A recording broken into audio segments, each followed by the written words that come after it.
Okay, last one for today's lesson. Very quickly, we're going to just skip through an analysis of the poem, 13 Ways of Looking at a Blackbird. So stanza 1, I'm not going to read it again. You've got there, obviously, a tercet, a 3-line stanza. Again, it's a really interesting use of poetic form here. They're not common tercets, but here Stevens is obviously using it to establish kind of a really unusual kind of effect. Obvious imagery being utilised. Remember how important imagery is for your Module C. Juxtaposition and contrast. I really want you thinking about the contrast here. You've got everything very still in this description except the eyes of the blackbird. And you've got a really clever use of that juxtaposition. And obviously the symbolism. Don't forget how important and rich symbolism can be in your writing. You've got a few examples of symbolism listed there. Stanza 2, again, you've got another tercet, another 3 lines. Here we've got a first-person perspective, and Stevens crafts that very interestingly in this particular poem. You're getting a narrative point of view here, a narrative voice that's coming through the speaker's thoughts, and it is that inner monologue style, which we talked about, obviously, alongside modernism. It's the only stanza, though, in the poem that has the view of this particular blackbird against 2 other blackbirds. So it's an interesting kind of little dynamic we've got in this stanza. The repetition of 3, again, could link, as I've said there, with the Trinity. Don't forget Stevens' own religious context and background. What that normally means in that kind of Trinity sense is it's connected to power and unity. And there's a famous Bible verse about a cord of 3 not being easily broken. Similarly, like a tree, obviously that link with the natural world, very important in terms of that symbol of the tree. And again, you're getting here an interesting kind of symbolic reference to the humans and the blackbirds being aligned with nature. Stanza 3, interestingly, we've got a shift to a couplet, 2-line stanza, very short minimalist style. Very obvious indication of Stevens' imagist influence. And don't forget, we looked at that very famous poem by Ezra Pound as an example of a very brief imagist style of poetry. What it is in essence, it's an intentional movement away from that flowery, excessive, overindulgent language that's very common in poetry, particularly alongside the Romantics. But certainly here you've got a very interesting use of assonance and alliteration, which are those sound language elements. Again, you've got imagery, so we're seeing the importance of imagery in this poem, the ambiguous tone here. Again, the ambiguity of the poem. I love not being told everything as I'm responding to a text. I love having to consider and ponder and think about that again in your own writing. Oh, nice big thunder. Metaphor. You've got obviously the metaphor of the pantomime, and good writing uses things like metaphors, not those really simplistic metaphors, but a rich metaphor that creates a comparison through meaning.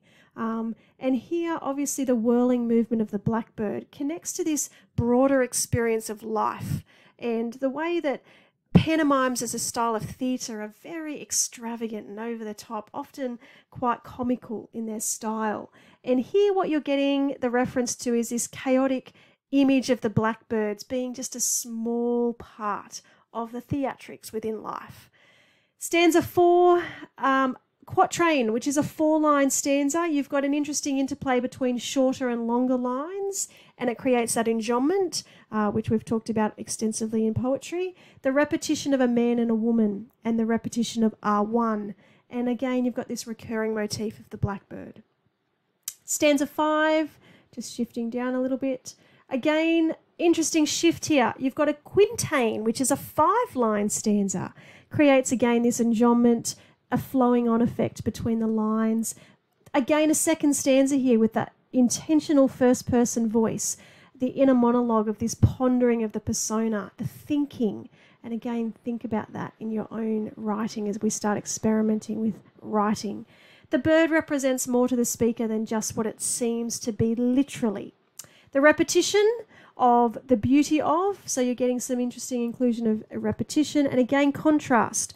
The contrast between inflections and innuendos.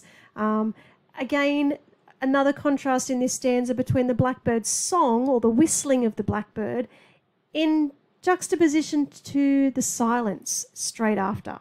And again, you get this great kind of direct contrast between those two processes and thoughts in this particular stanza. Stanza 6.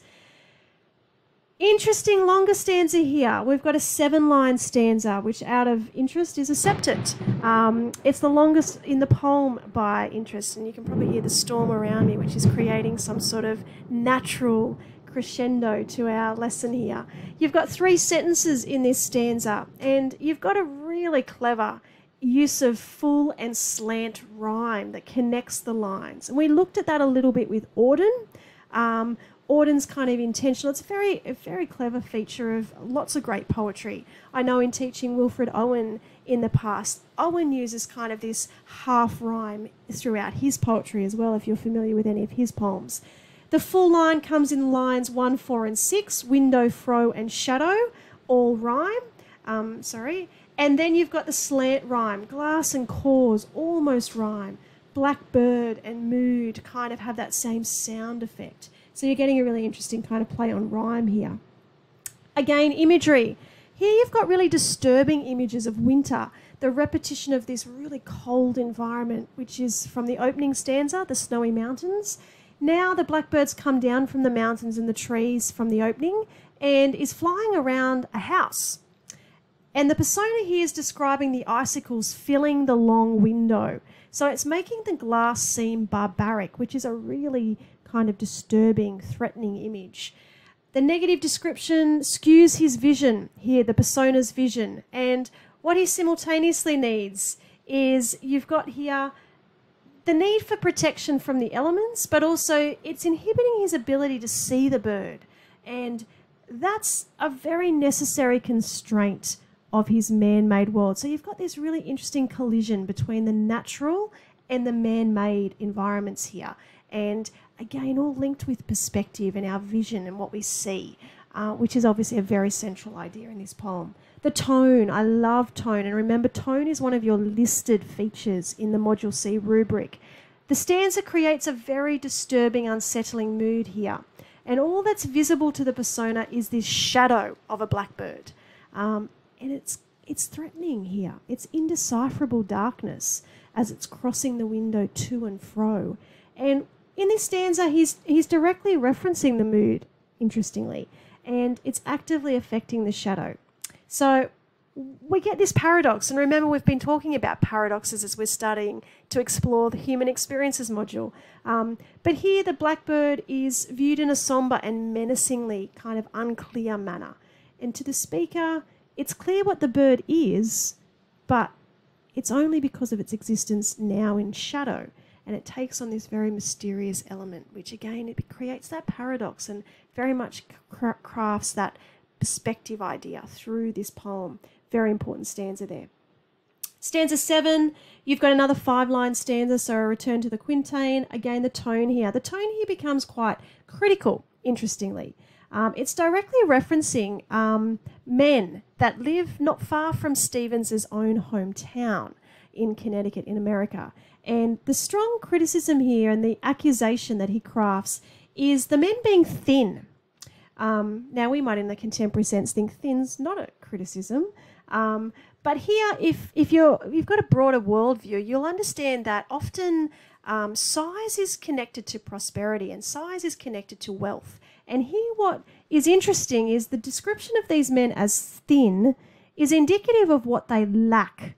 And the condemnation in this stanza toward these particular men is quite interesting by Stevens. He uses rhetorical questions, and you've got a series of 2 rhetorical questions here. We haven't seen any others in the poem so far, and it's the only time, interestingly, that he uses rhetorical questions.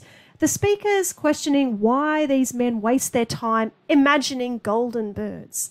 And it's a literary allusion there to Yeats's poem about a golden bird that sang in the palace tree. And what that is symbolic of is the heights of human art and culture. And here, interestingly, what Stevens is doing is he's comparing that imagining of wealth and prosperity and this golden bird to the reality of the blackbird being present right there in front of these men who are completely oblivious. So it's representing the difference between pining for gold and wealth rather than knowledge and experience. The humble blackbird in Stevens's offering is symbolic of all mind. It's not this fantastic kind of mythological, imaginary kind of bird. And it's interestingly here positioned amongst the women, which you've got an interesting kind of gender construct here. Again, it's the only time we see the blackbird walking amongst humanity in the poem. Stanza 8, again, another 5-line stanza. You've got one sentence, but you've got 2 pauses within the lines here, which create an important kind of break in some of these ideas. Again, another first-person voice in this stanza. So you're seeing it a few times in the poem, the first-person persona. Again, it's that inner monologue style. Understanding, obviously, what the blackbird knows and what the persona knows. So you're getting a comparison implicit in this reference. The repetition of I know is important 3 times in these 5 lines. The speaker here is having a sense of conviction. And they're strongly connected, obviously, the bird and the speaker. Stanza 9, 3-line, again a tercet, which is a return to earlier in the poem. You've got imagery and, again, you've got juxtaposition, which is important. And the symbolism, this symbolism of circles and links to life and death, and obviously perspective, which, again, we'll talk about more closely. Stanza 10 is a 4-line stanza, compact style here, and there's quite a similarity in the line length. Again, imagery here. The imagery, the sight of the blackbirds flying in green light, the sounds of euphony and the crying out sharply, there's that auditory imagery. And what you're getting here is the influence the bird has upon others, not just the individual persona. It's a really surrealist image here of the birds and the light and the crying humans and quite, again, that really abstract, more surrealist, I guess, representation. The extended metaphor, the boards of euphony, just as an aside, is reference to brothel madams. And these are women, obviously, who ran brothels, and they are normally connected to, obviously, fickle emotional pleasures, very much, obviously, sexualized. And in this case, interestingly, they are being confronted with something much deeper. And it relates to that earlier stanza I talked of in regards to the thin men, who have this intellectual lack of capacity in regards to the persona's perspective. They don't appreciate the blackbird. And so interestingly here, the image of the birds collectively is representing this majestic, overwhelming, shocking kind of notion to anyone. Even those who in the real world have seen everything of humanity, even the real bawdy kind of sexualized conduct of humans. And what they do when they see this bird is everyone cries out sharply in surprise and wonder, which again is quite interesting and quite an intriguing representation. Stanza 11, you've got a direct reference again, or 6-line stanza again, but a direct reference here to another place in America, Connecticut, which is obviously Stevens's own home kind of state. So the recurring motif, the glass and the shadows here from that earlier disturbing stanza, linking stanzas 6 and 7. The male is riding here, again, gender interesting, on this fragile, transparent transport. And you've got this kind of glass psychological state, which means it's fragile, very prone to being broken. Tone, again, quite ominous, quite somber. A fear pierced him. And again, this misunderstanding, the difference between what is real, the shadow, and what is not, which is the blackbird. And here, this fear and this uncertainty is really interesting again. Stanza 12, the second last stanza, unrhymed. It's the shortest of all 13 stanzas. Again, you had a couple earlier, but it was a little bit longer. And here you've got the first, the linking to the first stanza, the movement in the natural landscape. Imagery, a shift to present tense, and an extended metaphor again. Final stanza, 5 lines, again, imagery, very important use of the imagery of again, a return to the snowy landscape. And here, conscious of the time shifts, you've got this really unusual kind of playing with time here in the final stanza. It was evening all afternoon, which again doesn't make a lot of sense. And it was snowing, but it was also going to snow. Again, very interesting concepts there.